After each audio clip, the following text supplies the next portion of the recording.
नमस्कार साथियों, स्वागत है आप सभी का ITI एग्ज़ाम के YouTube चैनल पर। दोस्तों आज की जो हमारी क्लास होने वाली है वर्कशॉप कैलकुलेशन साइंस की है ITI फर्स्ट ईयर वालों के लिए। इससे पहले मैं 5 क्लास ऑलरेडी करवा चुका हूं और जितने भी मैंने क्लास करवाई है महत्वपूर्ण है, क्योंकि हर क्लास से बोलता हूं क्वेश्चन फंसेंगे, क्योंकि निमी पैटर्न से जो है मैं आपके लिए क्वेश्चन लेकर आया हूँ। ठीक, तो बेसिक टू एडवांस क्लास होने वाली है। अभी फ़िलहाल हम न्यूमेरिकल कर रहे हैं। ठीक है, मैंने पहले जो क्लासेस हुई थी वर्कशॉप की उसमें आपको थियोरेटिकल करवाया था, लेकिन अब जो है न्यूमेरिकल आप लोगों के लिए चल रहे हैं। जब भी ये न्यूमेरिकल हम ख़त्म कर लेंगे उसके बाद आप लोगों के लिए थियोरेटिकल भी स्टार्ट कर दूंगा। थियोरेटिकल क्वेश्चन जब आएंगे, ठीक है, तब तो लाइव क्लास कल चला देंगे और फिर आप लोगों के लिए जब एग्ज़ाम का टाइम टेबल चालू होगा। ठीक है, चलिए तो क्लास को करते हैं स्टार्ट। अगर अच्छी लगे क्लास, वैसे अच्छी लगे कि टेंशन मत लेना, सब कुछ आपको समझ में आने वाला है। ठीक, तो क्वेश्चन आप लोगों के सामने लग चुका होगा।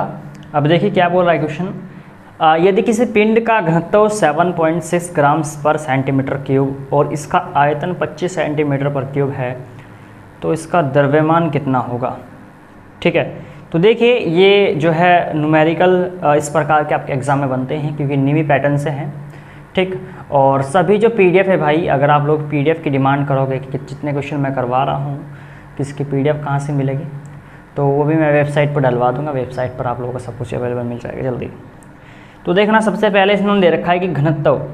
तो देखिए सबसे पहले स्पेसिफिक ग्रेविटी इन्होंने दे रखी है, क्या रो से हम डिनोट कर सकते हैं इसको, 7.6 दे रखी है। क्वेश्चन है आप लोगों के सामने इस प्रकार से है, देखना क्लियर दिख रहा है ना। चलिए, तो रो बराबर आपको कितना दे रखा है, 7.6। ठीक है भाई, उसके बाद आपको दे रखा है, ध्यान से समझना, बेसिक से समझाने वाला हूँ। m आपको ज्ञात करना है, m यानी कि मास यानी कि द्रव्यमान। ठीक है, उसके बाद वॉल्यूम आपको कितना दे रखा है, यानी कि आयतन। आयतन आपको कितना दे रखा है, 25। भाई यही तो आपको दे रखा होगा। अब देखो सबसे पहले मैं फॉर्मूला आप लोगों को बताया था कि फॉर्मूला इसमें कौन सा लगने वाला है। ठीक है, फॉर्मूला आपको याद रखना है। ठीक, देखिए घनत्व बराबर क्या होता है आपका, भार अपॉन में आयतन। ठीक है, आप लोगों को पता भी होगा। उसके तत्पश्चात भाई आप लोग ये वाला फॉर्मूला इसमें यूज़ कर सकते हो। अगर आपको रो वाला भी फॉर्मूला यूज़ करना है तो वो भी यही बनेगा, m अपॉन में v। तो दो, ये चाहे इससे कर लो चाहे इससे कर लो, बात एक है, दोनों सेम ही है। ठीक है, बस ये हिंदी में हो गया, ये इंग्लिश में हो गया। ठीक है, अब इसके भी इस क्वेश्चन देखना कितने फंसेंगे आपको। ठीक है, तो ये फॉर्मूला हो गया। अब वैल्यू पुट करनी है सिर्फ, वो तो आप लोग जानते ही हो। तो सबसे पहले आप लोग वैल्यू देख लेना कि रो बराबर कितना दे रखा है। रो बराबर आपको दे रखा है 7.6 बराबर m यानी कि भार, द्रव्यमान। ठीक, वो आपको क्या करना है, निकालना है। तो भैया हम m लिख देते हैं ऊपर की साइड, क्योंकि हमें ये पता नहीं है, हमें निकालना है। v बराबर आपको दे रखा है 25 आपको यहाँ पर दे रखा है। अब सॉल्यूशन करते हैं। देखिए अब क्या होगा, इसकी जो है यहाँ से इसकी मल्टीप्लाइसिंग हो जाएगी। अगर आप लोगों ने क्लासेस मेरी देखी हैं तो मैंने बता रखा है आमने सामने की जो संख्याएं होती हैं, बराबर के सामने कौन है भाई, ये आमने सामने की संख्या कट जाती है। वैसे तो इसका सॉल्यूशन हम डीपली भी कर सकते हैं, फिर इसकी कोई मल्टीप्लाई, लेकिन मैं आपको शॉर्ट तरीका बता रहा हूँ, अभी सुनना। हम इसको जो है, जो आमने सामने की जो संख्याएं होती है आपस में कट जाती हैं। अगर सपोज किए यहाँ पर कुछ होता, नंबर होता, तो उससे ये क्षेत्र कट जाता। ठीक है, कट सकता था, 2 होता, 4 होता, तो इस प्रकार का जो नंबर होता वो कट जाता यहाँ से। ठीक, क्योंकि आमने सामने की संख्या क्या होती है, कटती हैं। क्या होती है, आमने सामने की संख्या क्या होती है, भाग। चलो समझ लो, आमने सामने की संख्या क्या होता है, भाग होता है। और अगर आपको नीचे कोई संख्या दे रखी है, उससे क्या होती है, मल्टीप्लाई होती है, यानी कि गुना। इस संख्या की इसमें क्या हो जाती है, गुना होती है। नीचे वाली संख्या की ऊपर वाली संख्या से क्या हो जाती है, इधर से गुना हो जाती है। तो ये पॉइंट आपको ध्यान रखना है, सिर्फ यहाँ पर ही नहीं, आने वाले जितने भी आप मतलब मैथ सोल्व करोगे, सॉल्यूशन करोगे मैथ का, फिर किसी भी न्यूमेरिकल वगैरह में, हर में ये यूज़ होता है। ठीक है, इधर से इधर गुना होती है और आमने सामने संख्या क्या होती है, आपस में कट जाती हैं। तो ये पॉइंट भाई मैंने आप लोगों को पहले बताया था और फिर मैं बताता रहता हूँ, ताकि आपको फिर टाइम ना लगे क्वेश्चन सोल्व करने में। अगर आपको ये ऐसे बेसिक पॉइंट पता होंगे तो आप ज़्यादा टाइम नहीं लगाएंगे। तो देखो सबसे पहले आपको क्या दिखा है, पॉइंट। अगर आपको क्वेश्चन में कहीं पर भी पॉइंट दिख जाए तो आपका फोकस किस पर रहना चाहिए, पॉइंट को हटाने में। ठीक, पॉइंट में यहाँ से जब कट करूँगा तो नीचे कितना आएगा भाई, आप बताइए मुझे कितना आएगा नीचे। आप बोलोगे कि सर कि यहाँ पर पॉइंट के इधर कितने अक्षर हैं, यहाँ पर सिर्फ एक ही अक्षर है। क्या पॉइंट के इधर कितने अक्षर हैं, एक ही तो है भाई, सही है। तो एक अक्षर है तो एक ही जीरो आएगी।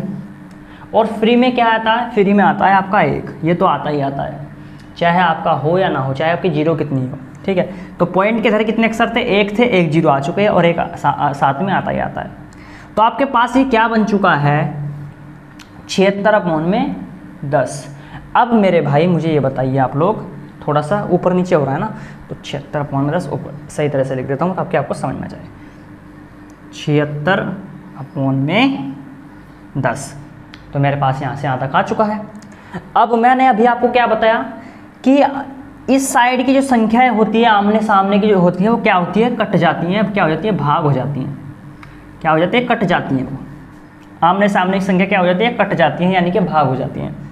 और इधर और इससे क्रॉस क्या होती है, क्रॉस ऐसे क्या होती है, क्रॉस मल्टीप्लाई होती है। अभी मैंने आप लोगों को बता दिया। तो चलिए अब हमें क्या काम करना है, जो आमने सामने की संख्याएं हैं उनको हम काट लेते हैं। अब आमने सामने तो आपको सिर्फ नीचे ही दिख रही हैं दो संख्याएं। क्या दिख रही है, 5 दूनी 10 और 5 पंजे 25, कट गया। अब 2 है और ये कितना है, 76 है। काट लीजिए 2 से, 2 तिया 6 और 2 अट्ठे 16, कट चुका है भाई। 2 तिया 6 और 2 अट्ठे 16, 38 बार में 2 से कट चुका है। अब बचा आपके पास क्या है, यहाँ पर सिर्फ 5 और ये 38। अब आप लोग मुझे बताइए कि इस 5 से मैं इसको भाग दूँ या फिर इसकी गुना करूँ, बताइए।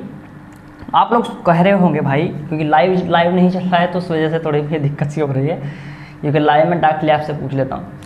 तो आप लोग क्या कह रहे होंगे, मन में आया होगा आपके कि भाई अब इसकी हम क्या करेंगे, मल्टीप्लाई करेंगे, क्योंकि आपने बताया भी क्रॉस में क्या होती है, मल्टीप्लाई होती है। अभी आपने ही तो बताया।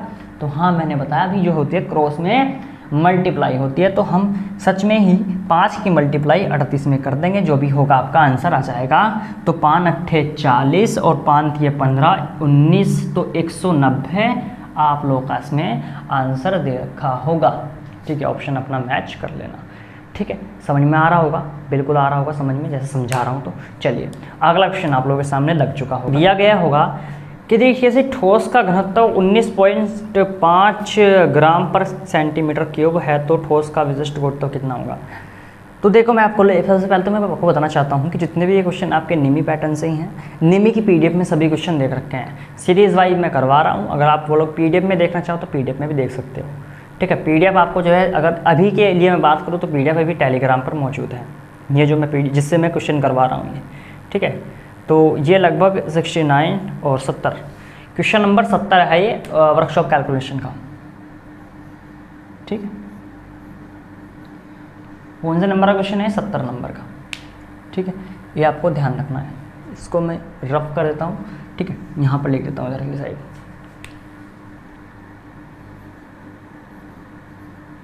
वो 69 था और ये कितने नंबर का क्वेश्चन है, 70 नंबर का है।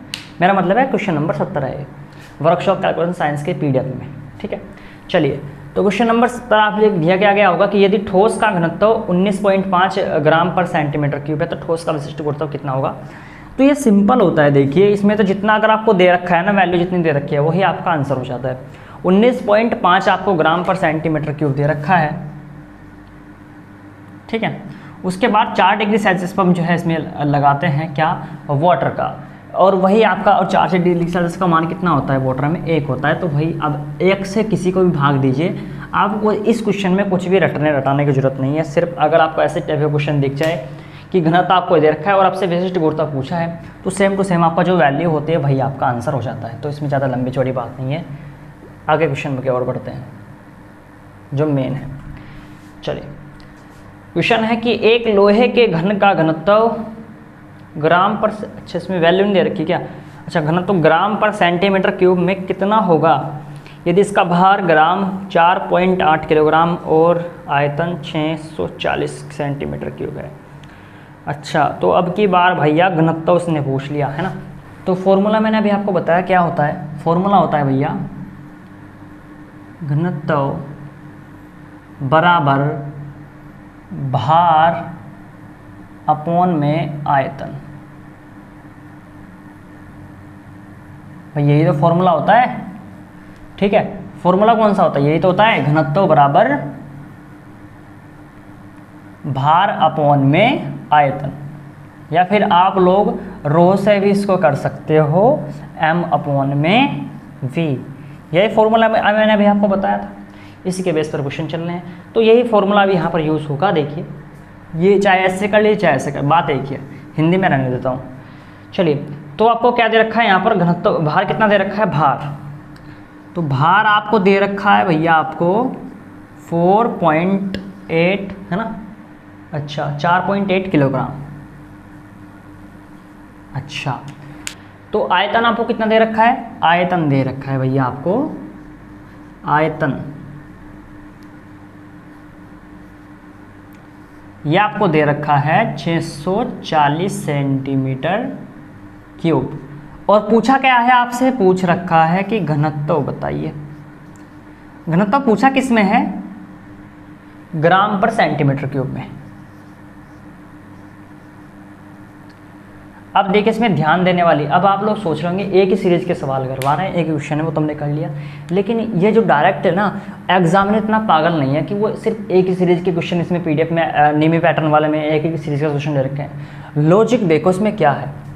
सबसे पहले तो आपको देखना निकालना किस में है, घनत्व निकालना है, लेकिन किस में निकालना है आप ध्यान से देखिए, ग्राम में निकालना है, ग्राम में है ना, किस में निकालना है, ग्राम में निकालना है।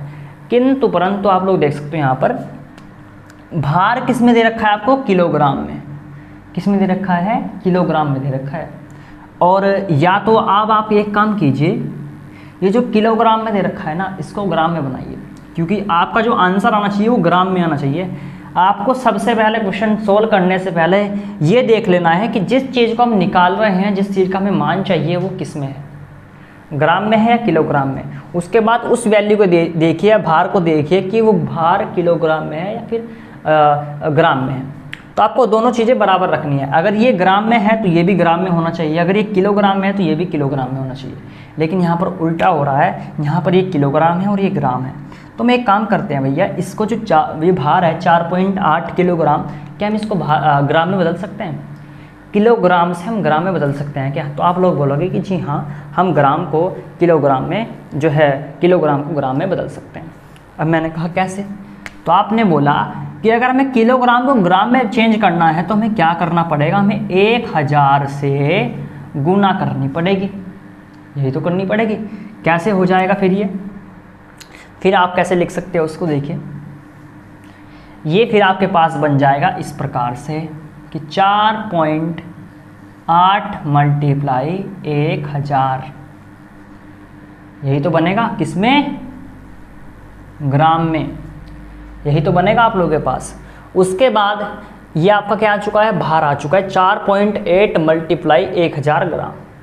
अगर आप इसे यहीं का यहीं सोल्व करना चाहते हो तो यहीं का यहीं सोल्व कर लीजिए। कैसे सोल्व करोगे, ये पॉइंट है ना, इस पॉइंट को हटाइए, तो नीचे क्या आएगा, आप बोलोगे कि नीचे आएगा भैया 10। क्यों आएगा 10, क्योंकि पॉइंट के बाद एक अक्षर है। इस जीरो से ये जीरो कैंसिल आ जाएगी, तो आपके पास भार कितना निकल के आएगा, आपके पास भार निकल के आएगा भैया 4800, यानी कि 48 तो आपका ये रहा और साथ में मल्टीप्लाई 100 ये बच रहा है आपके पास, तो कितना हो जाएगा 4800। ये क्या आ चुका है आपका भार। अब वैल्यू पुट कर लीजिए, फिर आपका डायरेक्टली आंसर आ जाएगा। अच्छा, भार कितना देर आया है आपका 4800, 4800 आपका भार आ चुका है। आयतन कितना दे रखा है आपको, 640 दे रखा है। इस जीरो से ये जीरो कट जाएगी, ये कितना हो जाएगा 16 तिया 48 और 16 चौका 64। उसके बाद ये 15 और ये 2 से कट जाएगा, तो कितना आएगा आपके पास 15/2। और जब इसको काटोगे 2 से 15 को तो 7.5 आपका आंसर आ जाएगा। 7.5 है ना, 7.5 आ जाएगा आपका आंसर। 4 किस में आएगा, ग्राम पर सेंटीमीटर क्यूब में आएगा, क्योंकि घनत्व आपको किस में दे रखा है, पूछा क्या, लोहे के घन का घनत्व ग्राम पर सेंटीमीटर क्यूब में है ना, तो आपका ग्राम पर सेंटीमीटर क्यूब में इसका जो है राइट आंसर आ जाएगा। ठीक है, क्लियर है आपको इतना। चलिए क्वेश्चन आप लोगों के सामने लग चुका होगा, आप देख लो क्वेश्चन में बोला क्या गया है, आपको पढ़ लीजिए। तो मैं सिर्फ वैल्यू पुट कर रहा हूँ क्योंकि मैंने सिर्फ यहाँ पर वैल्यू लिख रखी है। अच्छा, आपको द्रव्यमान कितना दे रखा है यहाँ पर, 1 किलो, यानी कि आपका भार है ना, भार द्रव्यमान दे रखा होगा ना भार, तो कितना दे रखा है आपको, 1 किलो, 1 किलोग्राम। ठीक है, समझने के लिए मैं यहाँ पर द्रव्यमान ही कर देता हूँ, कभी आप ये बोलो।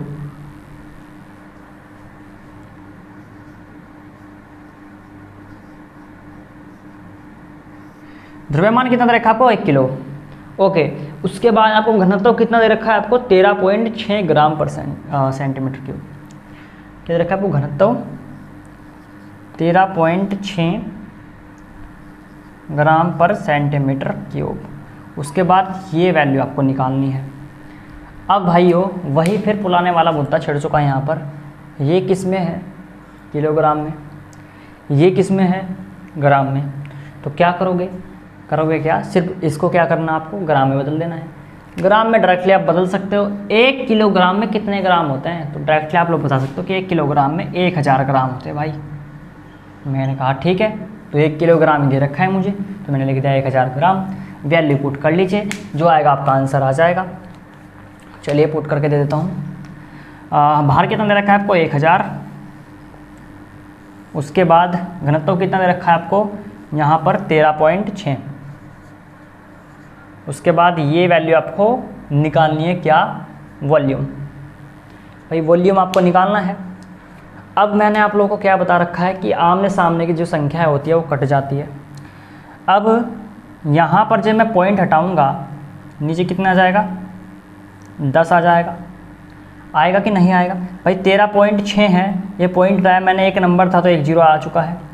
उसके बाद अब आपको सॉल्यूशन करना है इसका, 136/10 बराबर 1000/V, ये आपके पास वैल्यू है। अब सोल्व कैसे करना है, मैंने अभी आपको बताया था कि इस अगर ऐसे वैल्यू क्या होती है, गुना हो जाती है, तो इसकी गुना इधर हो जाएगी 10 की, तो 10 की जब मैं गुना इधर कर दूंगा, ये कितना हो जाएगा आपके पास, 10,000, और इसकी वैल्यू, इसकी गुना इधर हो जाएगी। तो ये इस प्रकार से बन जाएगा आपके पास V बराबर 1000 गुना 10/136, ये इस प्रकार से आपका बन जाएगा। उसके बाद जब आप सॉल्यूशन करोगे इसका, अब आपको क्या काम करना है, इसका काट लीजिए, किससे कटेगा ये, तो आपको काटना है यहाँ से 4 से काटिए। 25 चौके कितने होते हैं, 100 होते हैं, 250 बार में कट जाएगा।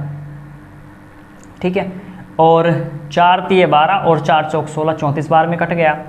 फिर 2 से काटिए, 17 दूनी 34, 17 बार में कट गया। और ये 2 से कटेगा कितनी बार में, 2 एकम 2, 2 दूनी 4 और 2 पंजे 10, 125। और ये 10 बच रहा है अभी मल्टीप्लाई में, इसको तो बाद में कर लेंगे। तो आपके पास वैल्यू कितनी आई है यहाँ पर समझना, कितना आया आपके पास निकल के, आपके पास निकल, समझ में तो आ रहा है ना, यहाँ पर जो मैं कर रहा हूँ फिलहाल समझ में आ रहा है नहीं आ रहा है, बता देना मुझे कमेंट करके। मैंने सिर्फ वैल्यू काट रहा हूँ और आपको काटनी आनी चाहिए। तो 125 गुना में 10/17 मेरे पास यही बच रहा है। दोबारा फिर से समझा देता हूँ एक बार, कभी आप ये बोलो कि क्या कर रहे हैं, है ना, फिर से मैं करवा देता हूँ, कोई दिक्कत की बात नहीं, मुझे कोई दिक्कत नहीं है, समझना दोबारा फिर से, मुझे लग रहा है कि गड़बड़ हुई होगी, आपको समझ में नहीं आया होगा। ठीक, तो समझो यहाँ पर एक बार फिर से, अगर आपको डायरेक्टली करना है, मैंने यहाँ से पॉइंट था, मैंने पॉइंट हटा लिया, नीचे कितना आ गया, 10 आ चुका था।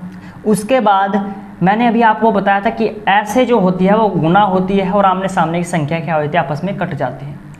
तो मेरे पास ये 10 है, क्यों ना मैं इस 10 की मल्टीप्लाई इधर कर दूँ, किसमें, इसमें 1000 में। ये 10 की मल्टीप्लाई जब मैं 1000 में करूँगा तो मेरे पास बनेगा कैसे, ये इस प्रकार से बन जाएगा। ये तो 136 जुगा तो यहाँ पर रहेगा, चलो 136 बराबर इस 10 की मल्टीप्लाई मैं इधर कर दूँगा, तो 1000 गुना 10 में ये v यहाँ पर जुगा तो आ जाएगा। ठीक है, अब तो समझ में आ रहा है क्या कर रहा हूँ क्या नहीं कर रहा हूँ। अब इस v की मल्टीप्लाई इधर कर लीजिए और ये नीचे चला जाएगा, ऐसा भी तो कर सकते हो, वही मैंने चीज़ अभी आपको करके दिखाई थी। ठीक, बाकी का जो पोर्शन है मैं यहाँ से हटा देता हूँ ताकि आपको फिर समझ में दिक्कत ना आए। तो आपके पास क्या है, यहाँ से भी हटा देता हूँ। तो 136 बराबर 1000 गुना 10 अपॉन में v, ये आपके पास बच रहा है।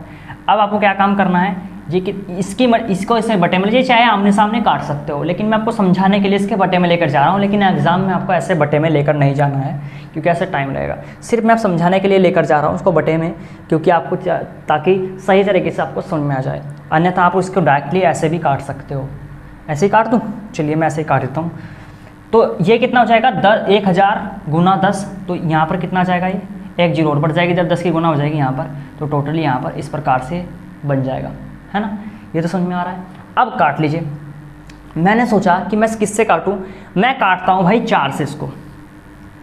जब 4 से इसको 136 को भाग दूंगा, कितनी बार में कटेगा, 4 तिये 12 होते हैं, और ये कितना है 13 है यहाँ पर, तो 4 तिये 12, एक बच चुका, एक यहाँ पर आ जाएगा, ये कितना हो जाएगा 16 हो जाएगा, और 4 चौक 16। उसी प्रकार 4 से मैं इसको काटूंगा, ठीक, 4 से मैं इसको काटूंगा, कितना होएगा 25, कितना होता है 25 चौके कितने होते हैं 100 होते हैं, तो 100 तो कट चुका है, 25 चौके 100, तो 25 तो आपका ये आ चुका है। और बाकी जो दो जीरो बच रहे हैं, देखो काटने का तरीका देखना, 2 जीरो आपके पास जो कि 2 आ जाएंगे। उसके बाद किससे काटूंगा मैं, फिर 2 से काटूंगा, 2 एकम 2, यहाँ पर कितना है 3 है, तो 1 इधर आ जाएगा, 2 से कट चुका है, 2 एकम 2, 17 दूनी कितने होते हैं, ऐसा ऐसे कर लीजिए। बिल्कुल लो लेवल से लेकर चल रहा हूँ मैं, सिर्फ उन छात्रों के लिए, भाई IIT में आप लोग जानते होंगे कि मतलब थोड़ी सी दिक्कत होती है स्टार्टिंग, लेकिन कुछ लड़के ऐसे होते हैं जो उड़ा देते हैं क्वेश्चन को, धुलंधर होते हैं, लेकिन फिर भी उन लोगों के लिए यार सोच के चलना पड़ेगा। तो 17 आपके पास यहाँ से आ चुका है। अब आपको क्या काम करना है, मैंने किसी का 2 से काट दिया, और 2 से मैं इसको काट दूंगा, कितनी बार में, ये आपका आ जाएगा 1250, ठीक। उसी प्रकार जब 17 से इसको भाग दोगे तो दे देना भाग, कितना आएगा, 17 सत्ते कितने होते हैं, देखिए भाग देकर देख लेते हैं, 1200 को 17 से भाग देते हैं, 17 सत्ते 119 होते हैं, ठीक है। कितना बच चुका है आपके पास, 6 बच चुका है, ये आपका 0 आ जाएगी, 17 तिया 51 आ जाएगा। उसके बाद कितना आ जाएगा 9 हो जाएगा, फिर पॉइंट लगाऊंगा, फिर यहाँ पर कितनी आएगी 0 हो जाएगी, 17 पंजे 85 हो जाएगा, तो ये आपके पास 5 बजे इसी प्रकार चलता रहेगा ये, और आपका 73.5 आपका समथिंग आंसर आएगा, लगभग ऑप्शन नंबर ए होगा इसमें देखना, ठीक है, ऑप्शन ए होगा, 73.5 आप लोगों का आंसर यहाँ पर आ जाएगा, ठीक। ये क्वेश्चन थोड़ा सा लंबा खींच चुका है, ठीक, लेकिन समझाने के लिए, वरना मेरे लिए जो है ये 1 मिनट का क्वेश्चन नहीं था, फटाफट उड़ा देता, लेकिन फिर भी आप लोगों को समझाने के लिए इतना लंबा चौड़ा करना पड़ा। अगर आप लोग सोच रहे होंगे यार बोर कर रहे हो, इतना लंबा चौड़ा क्या घिसा के ले गया, तो यार उन छात्रों के लिए भी सोच के चलिए जो बिल्कुल लो लेवल से हैं, अभी उन्हें फर्स्ट ईयर में ही ये तो है यार, है ना, तो थोड़ी सी सोच के चलना पड़ेगा ना। तो अगर आपको थोड़ा डीपली लग रहा है तो थोड़ा सा माफ़ करना, ठीक है। अगर आपको तेज लग रहा है, अगर आपको स्लो लग रहा है कि मैं बहुत स्लो पढ़ा रहा हूँ, तो मुझे कमेंट करना कि भाई आप बहुत स्लो पढ़ा रहे हो, थोड़ा स्पीड बढ़ाइए। अगर आपको लग रहा है कि मैं सही तरीके से यहाँ पर एक्सप्लेन कर रहा हूँ, सही तरीके से पढ़ा रहा हूँ, तो आप मुझे बताना कि हाँ आप सही पढ़ा रहे हैं, कोई दिक्कत नहीं है, ऐसे चलते रहिए, तो मुझे कमेंट ज़रूर बता देना करके, ठीक है। चलिए फिर मैं उस हिसाब से आऊँगा ना, क्योंकि यहाँ पर लाइव तो नहीं चल रहा है, लाइव में तो आप रुक्का तार के रखते हो बिल्कुल कि ऐसे नहीं ऐसे नहीं ऐसे नहीं। तो अगला क्वेश्चन आप लोगों के सामने लग चुका होगा, देखिए क्वेश्चन में दिया क्या गया है, आपको दे रखा है यहाँ पर फोर्स कितना दे रखा है आपको, 15 दे रखा है यहाँ पर, F बराबर कितना दे रखा है आपको 15, M बराबर यानी कि द्रव्यमान आपको निकालना है, त्वरण यानी कि कैसे डिनोट करते हैं, त्वरण को हम A से डिनोट करते हैं, A कितना दे रखा है, तो बड़ा ही आसान क्वेश्चन है, A कितना दे रखा है यहाँ पर 2.5 दे रखा है। सबको पता होगा फॉर्मूला क्या होता है, F बराबर M में, यही तो फॉर्मूला होता है, ठीक है। न्यूटन गति का द्वितीय नियम है, हाँ द्वितीय नियम है, ठीक है। तो ये फॉर्मूला आपको याद है। अच्छा अब वैल्यू पुट कर लीजिए, क्वेश्चन आपका सॉल्व हो जाएगा। F का मान कितना दे रखा है आपको 15 यहाँ पर दे रखा है, M कितना दे रखा है आपको निकालना है, गुना 2.5। जब यहाँ से पॉइंट हटाऊंगा नीचे आपका 0 आ जाएगा, 5 दूनी 10 और पंजे 25, 15 दूनी 30, और ये हो जाएगा आपका बराबर 5 और गुना में M, 5 छंग 30, तो M बराबर कितना जाएगा आपके पास 6। बड़ा ही आसान क्वेश्चन था, आपने सोल्व कर लिया होगा, ठीक है। जयराम जी की, चलिए ये तो क्वेश्चन आपका सोल्व हो चुका है। अच्छा अब आज की क्लास कैसी लगी, स्पीड से पढ़ाना है अगली क्लास में, स्लो पढ़ाना है या फिर ऐसे ही पढ़ाना है, तो मुझे कमेंट ज़रूर कर देना, ठीक है, क्योंकि आपके ओपिनियन की मुझे ज़रूरत है। और क्लास अच्छी लगी हो, समझ में आया हो तो लाइक कर देना, क्योंकि ये सब भाई इंपॉर्टेंट क्वेश्चन है, कोई हादसे में मत लेना क्वेश्चन को, कभी हल्के में लो, ठीक है। तो महत्वपूर्ण प्रश्न है, टॉप लेवल के हैं, तो क्वेश्चन जितने भी आएंगे आपके एग्ज़ाम में ज़रूर फंसेंगे, ठीक है। तो चलिए आज की क्लास को मैं एंड करता हूँ, अब मिलते हैं नेक्स्ट वीडियो में दोस्तों। आज के लिए इतना ही, धन्यवाद।